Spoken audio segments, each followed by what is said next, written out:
নমস্কার, সবাইকে স্বাগতম জানাচ্ছি। আজকে যে বিষয়টা নিয়ে কথা বলবো সেটা হচ্ছে জীবনে আপনি বুদ্ধিমান হবেন কিভাবে। আপনি বই পড়ে বুদ্ধিমান হবেন না, অন্য কারো ভিডিও দেখে আপনি বুদ্ধিমান হবেন না, আপনি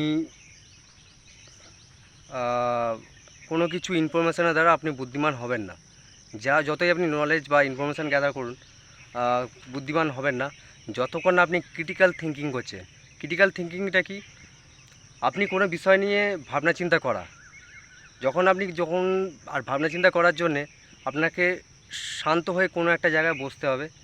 মেডিটেশন করার কথা বলছি না, যেখানে মানুষজন কম থাকবে, ভিড় কম থাকবে, পলিউশন কম থাকবে, কোলাহল কম থাকবে, সেই জায়গাতে যান, শান্ত হয়ে বসুন, নিজেকে সময় দিন। তারপর যে কোনো, এটা জরুরি নয়, তবে আমি উদাহরণ দিলাম একটা, শুরুর ক্ষেত্রে এটা করতে পারেন।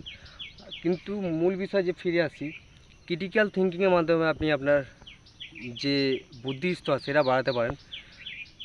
যে কোনো বিষয়কে ভেঙে দেখা, যে কোনো বিষয়কে ব্রেক করে দেখা, যে কোনো প্রশ্ন করা, এইটা কেন হলো, এটা আসলো কোথা থেকে, এর পিছনে লজিক কী, এটা কেনই বা হলো, কেন করা হলো, এইসব বিষয় নিয়ে প্রশ্ন করা, নিজেকে সময় দেওয়া, শান্ত হয়ে বসা, এই আর কি।